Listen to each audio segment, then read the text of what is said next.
नमस्कार सभी को। दोस्तों, फिक्की फ्रेम नामक एक बड़े मीडिया और इंटरटेनमेंट के कॉन्फ्रेंस में आज तक और इंडिया टुडे ग्रुप के चेयरमैन अरुण पुरी साहब ने एक बड़ी दिलचस्प बात कही। उन्होंने कहा कि डिसेंट का स्पेस जो है वो श्रिंक कर रहा है, यानी कि असहमति का जो लोकतांत्रिक स्पेस होता है जहां पे पत्रकार सरकार से सवाल पूछ सकता है, सत्ताधारी को चुनौती दे सकता है, वो खत्म हो रहा है। और इसका सीधा कारण उन्होंने बताया पैसे की गणित का। उन्होंने ये भी कहा कि 90% से 99% चैनल घाटे में है और उसका बड़ा वैलिड रीजन भी है, क्योंकि पॉलिटिकल एडवर्टाइजमेंट से ही टीवी चैनलों का बड़ा रेवेन्यू आता है। रही बात कॉर्पोरेट एडवर्टाइजमेंट की, तो वो शिफ्ट हो चुका है डिजिटल प्लेटफॉर्म पे। अब इसका असर ये हुआ है कि खबरें जो जनता के लिए होनी चाहिए वो बस सत्ता पक्ष के लिए कहानी करती हैं, क्योंकि उन्हीं से उनको ऐड का रेवेन्यू मिलता है। तो जो न्यूज चैनल अपना बैलेंस शीट सुधारने में लगे हैं वो एडिटोरियल कंटेंट या न्यूज कंटेंट को ऐड रेवेन्यू के हिसाब से ढाल देते हैं। बात तो अरुण पुरी साहब ने बिल्कुल सही की, लेकिन बात यह है कि उनका आज तक या इंडिया टुडे ग्रुप जो है वो इस रेस से अलग नहीं है। और यहाँ पे बात केवल बैलेंस शीट की नहीं है, असल में पॉलिटिकल प्रेशर, ओनरशिप पैटर्न और डर का भी एक माहौल है, क्योंकि बैलेंस शीट का दबाव आज पहली बार तो है नहीं। मनमोहन सिंह के 10 साल, वाजपेयी सरकार या उससे पहले अखबारों का भी जो जमाना था, हर दौर में मीडिया अपना बैलेंस शीट मेंटेन करती थी, उसको देखती थी, लेकिन इसका मतलब ये नहीं था कि सवाल पूछती नहीं थी,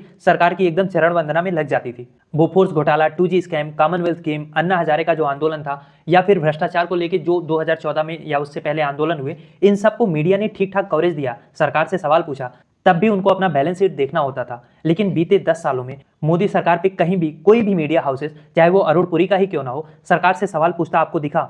पिछले 11 सालों में नोटबंदी, जीएसटी, कृषि कानून, महंगाई, बेरोजगारी, वोट चोरी, एसआईआर, विदेश नीति, या फिर अभी हालिया में जो न्यायपालिका पे जिस तरीके से हमले हो रहे हैं, या फिर राफेल का मुद्दा रहा हो, चाहे फिर चाइना के अतिक्रमण का मुद्दा रहा हो, या जिस तरीके से अभी लद्दाख में सरकार ने क्रैकडाउन किया है, सोनम वांगचुक को गिरफ्तार किया है, कहीं पे भी मीडिया आपको बोलता हुआ नजर आया, सरकार से सवाल पूछता हुआ नजर आया? बस हर जगह सरकार की चाटुकारिता, सरकार की चरण वंदना हुई है।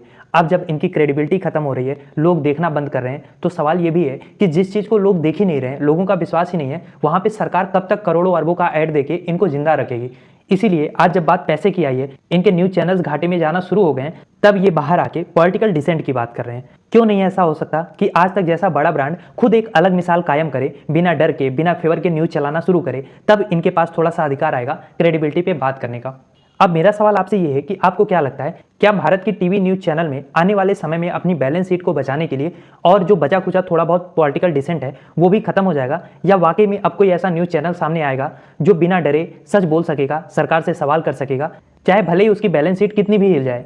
क्या सोचते हैं आप इस बारे में? लिखिए अपनी राय कमेंट बॉक्स में, और इस टॉपिक का कंप्लीट वीडियो आप डायरेक्टली चैनल पे भी जाके देख सकते हैं।